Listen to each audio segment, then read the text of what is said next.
talk about them anyway. What do you do if, like, don't even think about radicals right now. What do you do if you have something like this? Would that be like the final answer, I guess is what I'm saying. No, okay, so you guys simplify. Okay, and so what does this simplify down to? Right, you divide both of them by 3, 1 over 9. All right, you got to know how to do that. Okay. What about,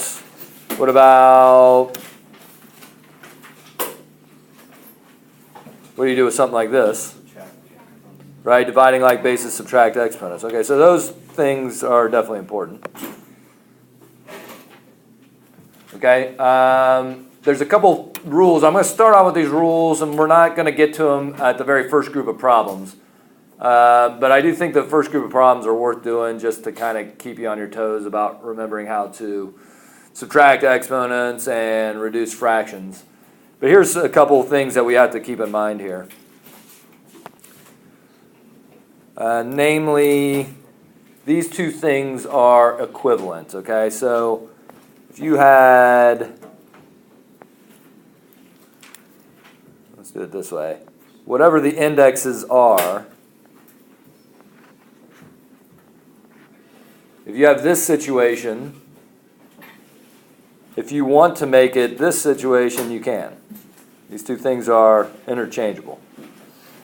Okay? So as long as the indexes are the same, you can write it either way. And one of the problems with this is that there's a lot of different roads you can take to get to the same thing. It's kind of your personal choice. I'm going to suggest a certain way to do it, but as long as you're within the rules of fractions, radicals, and exponents, then everything is fine to do. Okay? So you might get problems like this, but you can think of it like this, which is nice. You just want to try to simplify as early as you can. Is that okay? So are you saying like if the n is the same? Yeah, the n has to be the same. The index has to be the same. Otherwise, you're not doing this. And then it's a much more complicated problem. I don't think you guys are going to see that. Kind of like how when we were doing the multiplying, you could multiply anything you wanted, even if the indexes were different. But there's a whole process that you have to go through to make them right. Okay, and so that's a little bit bigger than we need to really worry about. These are interchangeable. You can go left to right or right to left. Okay? Here's the other thing that you want to keep in mind all the time, because we are simplifying. Okay? Let's say it this way. The expression is not simplified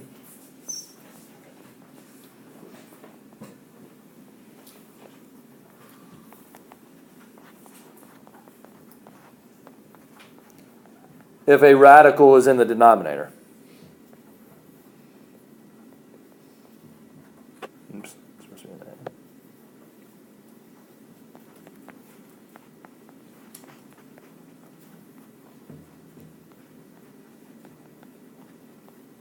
Okay? And I don't know who made this rule up, okay? But you're not considered simplified if there's a radical down there. Okay, and so we have to deal with that. We're not going to deal with that in this first set of problems, and maybe not even in the second set of problems, but this is the deal. This is the big deal. Okay? If this wasn't a rule, then this would be just as easy as dividing, as multiplying. But this is the rule, and this is the challenge of this kind of section, okay? But we're going to ease into it. I tried to go straight into it with that other class like I told you about, and it was painful to look at, so we're going to ease into it. But these are two very important things. All right, so are we okay so far? All right, so let's just take it easy here, and let's look at that first set. And I'm talking about 1 to 12 here. Okay, so we're not going to go past 12. And I think the best way to do this is I'm going to just do a couple example problems, and then I'm going to give you some time to do 1 to 12, and then we're going to go from there. So I'm going to do a couple out of these. And the one will, okay, so, all right, so at least it's a good one to talk about. All right, so we have the square root of 25 over 36. Okay, and so, I said that first thing where those two fractions were interchangeable. So this is really the same as, right, the square root of 25 divided by the square root of 36. Okay, and so what is the square root of 25? 5. over 6, can you reduce that fraction? No. Okay, and so there's no radical in the denominator? All right, so then we're done. Okay? Yeah, that part's easy, right? So, okay, I'm going to just change it to that other form. You don't need to change it to the other form. What you have to understand is that we're taking the 4th root of everything inside there. But just so you understand, I'm going to change it. And then we're just going to simplify, okay, and see how far we can simplify. So, right, this is the same as the 4th root of 16a to the 4th over the 4th root of b to the 4th, c to the 8th. Okay. Now, here's something that I would keep in mind. We don't have to, or we're not able to do it right now. But if you can reduce anything inside as the whole fraction, then you should do that first, because all we're doing is simplifying, and so you're going to have to simplify sometime during the problem, maybe even twice. Okay, so any chance you get to simplify, I would take it. But 16a to the 4th over b to the 4th, c to the 8th, there's nothing we can simplify. There's no integers that can simplify, like a fraction. No like basis, so there's really nothing we can do there. But you want to try if you can. Yeah, if that b was an a, could you just take those out? So then you would cancel those out, and then you'd have a simpler problem right away. You'd have to deal with them at some point, so yeah, right? Okay, so, and we'll get to some of those eventually, but just keep that in mind. So I think the denominator is a pretty easy thing to look at, because what's the index? 4, and so that means we're looking for groups of 4. So how many groups of b's do we have? 1, so then we can write it down there. How many groups of c's do we have?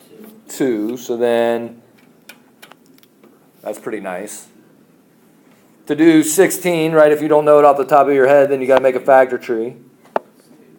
Okay, it's 2 and 8, and 2 and 4, and 2 and 2. And again, we're still looking for groups of 4.